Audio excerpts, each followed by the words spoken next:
All right, guys, so this is our video about the Panasonic Lumix G100. This is an interesting little camera that is pretty powerful, but it comes with some pretty significant trade-offs. So before you try to use this camera, I would strongly recommend you watch this video entirely so you can get familiar with the little things that might throw you off. Anyways, so let's hop right in. So the first thing you notice is we have this tiny little camera. You can see we spin it around here. It is a small camera. The first thing you're going to need to do is take off your lens cap. Now, this lens cap is about the size of a quarter. Don't put it in your pocket. Put it in the bag. You will forget it if it's in your pocket, okay? Next thing you'll notice is that this is a camera where you can switch out the lenses. You won't be needing to do that because it actually comes with a 12 to 32 lens, which is roughly equivalent to a 24 to 65.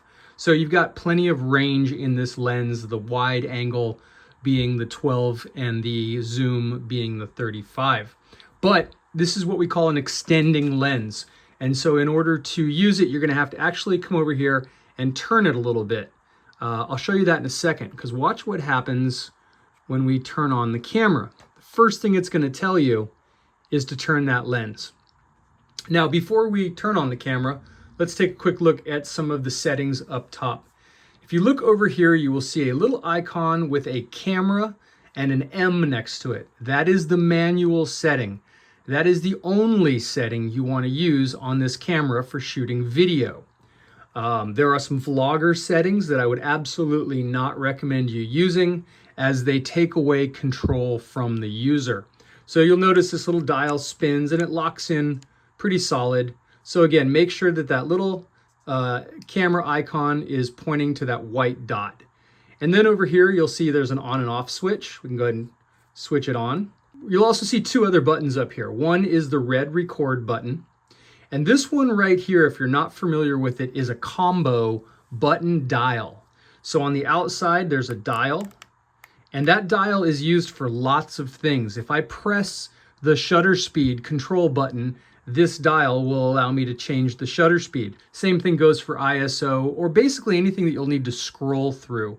You'll see there's a little icon on the screen that lets you know when the dial is what's controlling the scrubbing. The button inside the dial is what we call a two-stage button. If you press it halfway down, it'll basically return you to the home screen. So if you're in the menu or you're on aperture control or something specific and you want to get back to the main view, press that button halfway down. If you press it all the way down, it'll start recording. So be aware of that and try not to do that by accident. But this is a button you'll be using a lot, so kind of test it out and get a feel for it.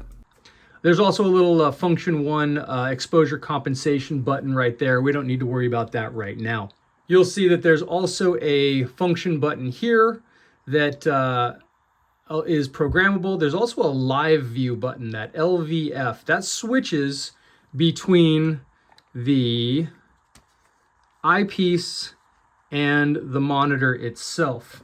So it's set to automatically do that. But if you want it to stay on just the monitor, say you're filming an interview and you're not using the eyepiece, then you can press that button and it will stick to just the monitor. All right, so now you'll notice that when we open this up, the first thing we're going to see is a black screen telling us that we need to rotate the lens ring and extend the lens. Notice how we're not seeing anything. So as I mentioned, this lens, it's a pretty stiff lens. So you give it a little turn and you'll feel it kind of right about there. You'll feel it click into action. And now our lens is on and active. Let's go from there and let's check out our settings. So I'm going to go back and make sure that I am on the manual camera setting, which I was not. So let's switch it back. There we go. Okay, and that brings us over to the screen. And the cool thing about this camera is that just about everything you do on this camera can be controlled directly on the screen. There are redundant controls, and I'll point those out, but let's go ahead and zoom in on the screen and just get familiar with what's there. So now we're looking at our screen, and let's just go around the edges of the outside here. The first thing we're going to notice is this M icon. That's letting us know that we're in manual mode. If you see anything but that M icon, switch it to manual. And to do that, one easy way is to just press on it. And you'll see there's multiple exposure modes. And essentially, manual is the one we want, so make sure you're in manual. Okay, and then you'll see right up here it says STD, that is standard color. That means it's adding a little bit of sharpness and a little bit of contrast. It's not a bad thing. You can change it in the menu if you'd like. And then we see over here that we are currently shooting in MP4, 4K 24 frames a second. So one of the coolest things about this camera is that it has 4K 24, but one of the hugest drawbacks of this camera is that if we come down over here, we'll see this little R10M00S.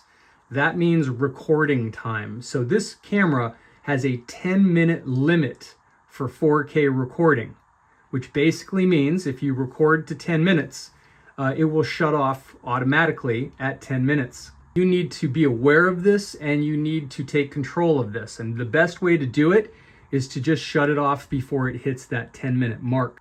Since we'll be using this mostly for documentary, I think a safe thing to do would be to just start and stop the camera between each question. So again, be aware, 10-minute recording limit in 4K.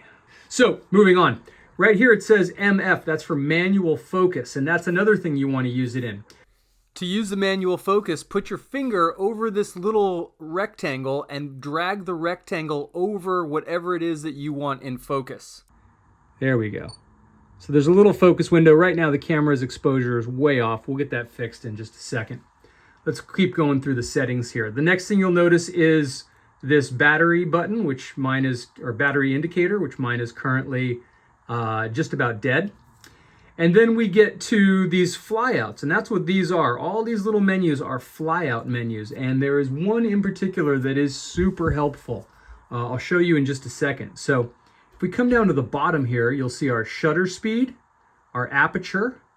This is our exposure meter, which is currently telling me that I am at least 3 stops overexposed.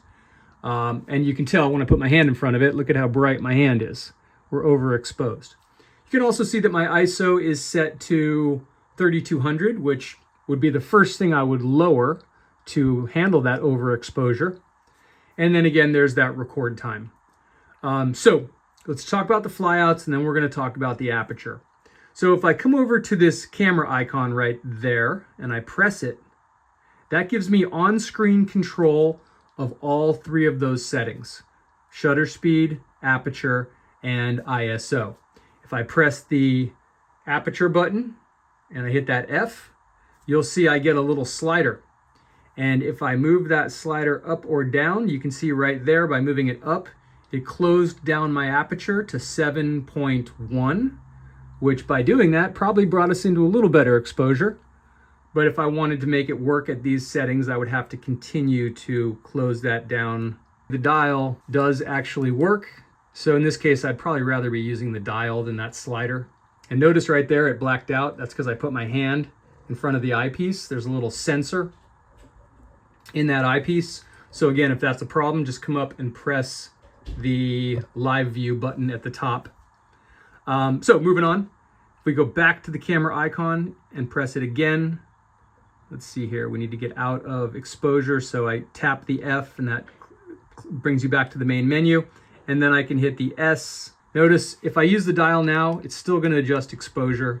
So I need to use the shutter. I need to use this slider right here.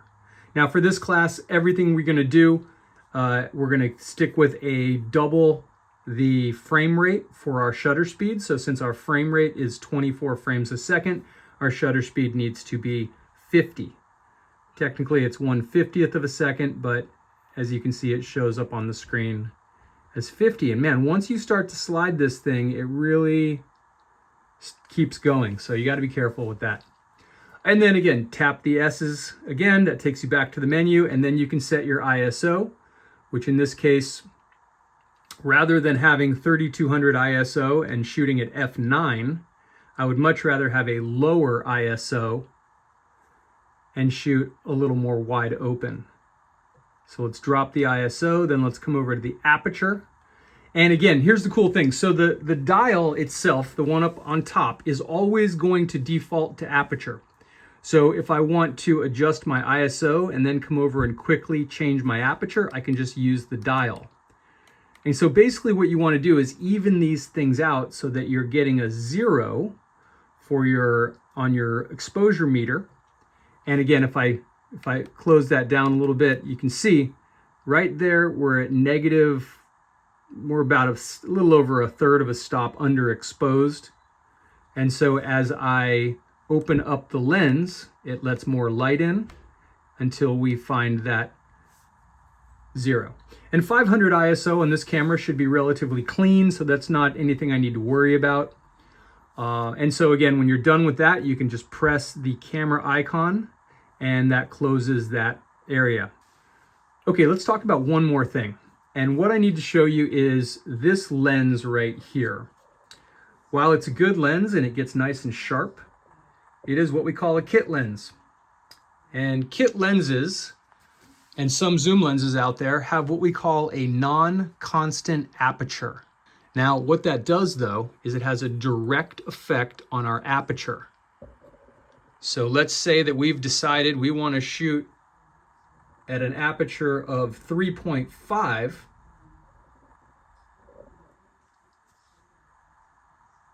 And so in order to do that, you actually have to set the camera to its widest settings.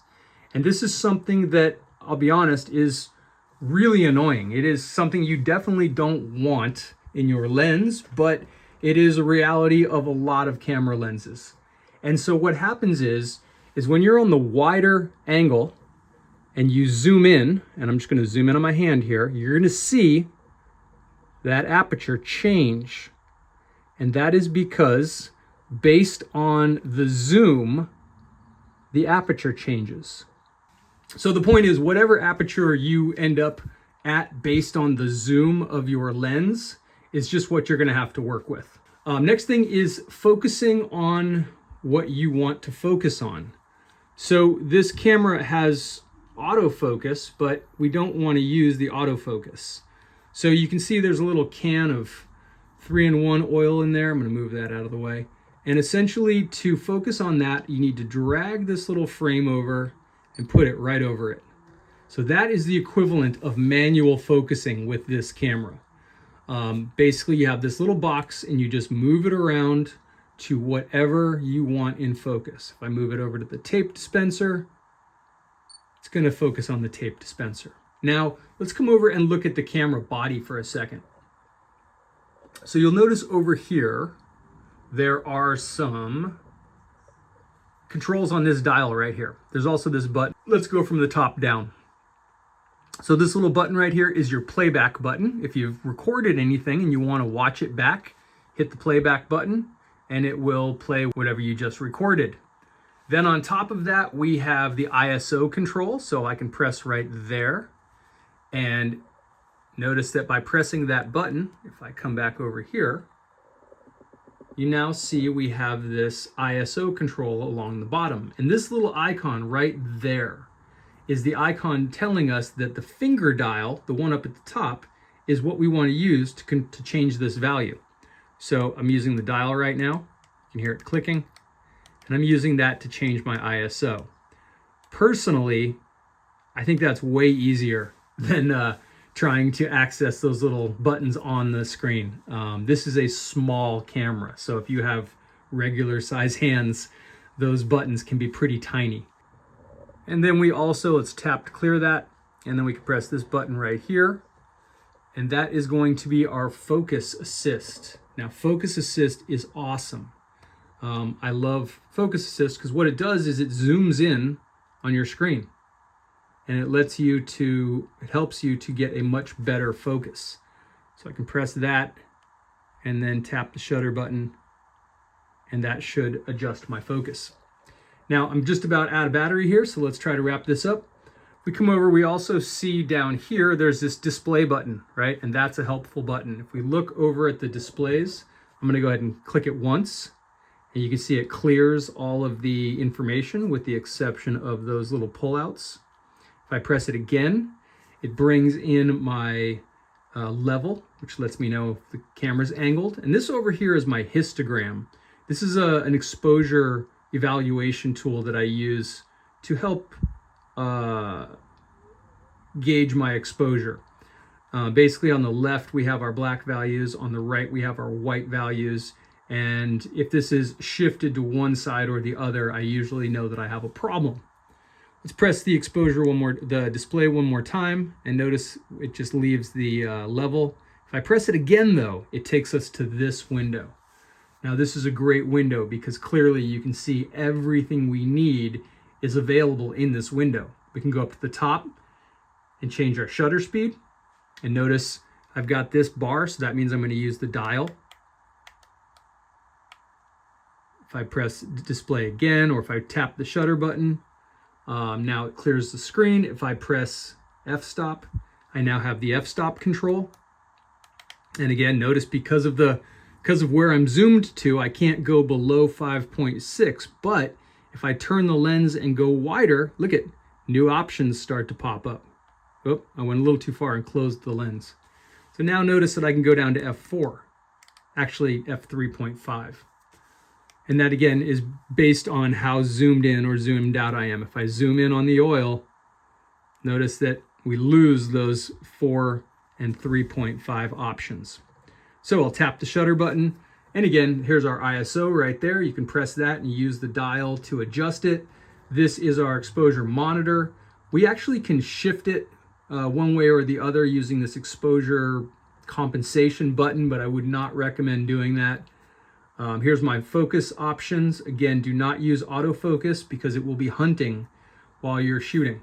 Now, most importantly though, right here, let's see, right here's our record quality. So if I press that, this is where I get all of these options. Tap the focus here. And I can shoot in 4K 30. I can shoot in full HD 60 frames a second, which is exactly what I would do to shoot anything I want to slow-mo. So if I hit the dial and I move over to that, notice that my image changes a little bit. It must punch in on the 4K just a little, because notice we get about 10% more frame. So 1080 60 is great for slow-mo. And then we have 1080 30 and 1080 24 and 720. Yeah, don't use that. Now, we don't have much time left before this battery dies, so let's just press the menu button real quick. And essentially, most of what we have control over, or what we need to work with, is available without going into the menu. But if you do want to go into the menu, you have options here. I'm going to tap the shutter button to clear that and press menu again. Now, at this point, this little dial acts like a control pad. You can press in, up or down, and notice that if I'm over here and I press to the left or down, it's going to cycle me through all my options. Again, just about everything we need from record quality to all of our on-camera settings are available outside the menu. So there's probably not a huge reason to hop in there unless there's something you're looking for. And essentially that's going to do it. As far as recording audio with this camera, I wouldn't recommend it. So when it comes to recording audio on this camera, all you have is a single mic jack. And the problem with that is that there's no option for headphones, which means you can't really monitor your audio in any significant sort of way. Much rather recommend you guys using the Zoom controllers. Another thing that's worth pointing out is that notice we have a USB-C right there for recording, as well as a HDMI, mini HDMI, if you wanted to connect this to a monitor to send the signal out. All right, so when it comes to switching out cards and batteries, you want to go to the bottom and there's a little switch right here. And if you press it in, this door opens and you kind of have to use gravity, but there's a little spring-loaded switch right there that if I pull it upwards, battery will fall out. There's also a spot right there where the SD card goes. So notice it's a thin little line, there you go. And the The color will be facing towards the lens. Always finger pressure. You never have to force anything on this camera. So if it's not going in, don't force it in. You probably just have it facing the wrong direction. And again, finger pressure, you never have to force anything. Go ahead and close that by pulling this towards you. On top of that, we have a 1/4-20 slot. That's where you're going to mount it to the tripod. And essentially, that is all of the stuff you need to know to work this camera. The one thing I would just keep reminding yourself is that when you're shooting in 4K, there is a 10-minute clip limit, which basically just means you can't record more than 10 minutes at a time. You can stop it and start it and record as many 10-minute clips as you want, but you can't record extended for more than 10 minutes. So keep that in mind, because that could potentially mess up your shoot. And good luck with the camera.